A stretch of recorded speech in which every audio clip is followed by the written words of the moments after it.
Avui vaig a contar-vos una caputxeta.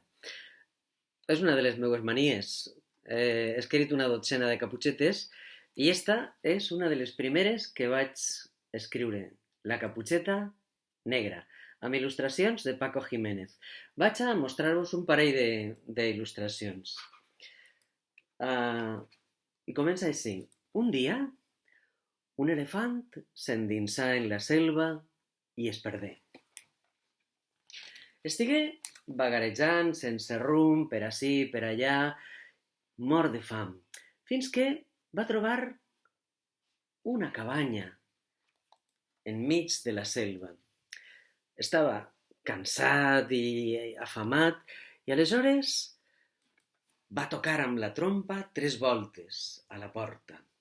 Li va obrir una velleta que en veure qui era s'espantà i isqué fugint, cridant com una boja.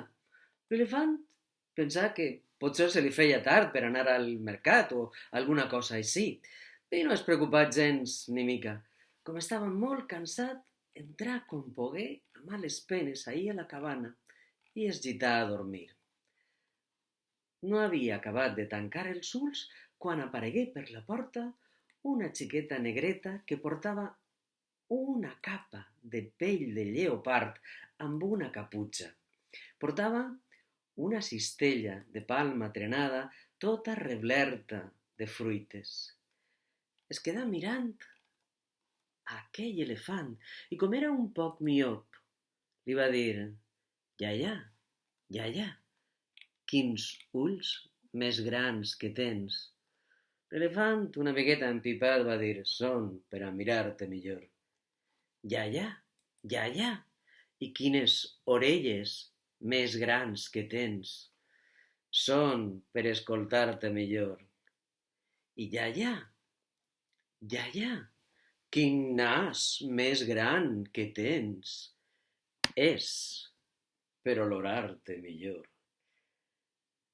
«Iaia, iaia», tocant-li els ullals, «i quines dents més grans que tens!» «Són per a menjar-te millor». I alçant-se i obrint la bocota va llançar un terrible manyà. La xiqueta, espantada, agarrà la cistella i feu bum! Li pegà una trompada a la trompa de l'elefant i isqué corrents també, cridant com una boja. La trompada aquella a la trompa de l'elefant no li havia fet ni una rascaeta i de repent es quedà allí sol i començà a menjar-se totes aquelles fruites i la mel que portava la xiqueta en la cistella. Una vegada amb la panxa ben pleneta, es posà a descansar i dormí com un tronc. Al dia següent, amb la panxa ben plena i ben descansat, isqué de la cabana i trobà a la seua bandada, amb la qual s'incorporà.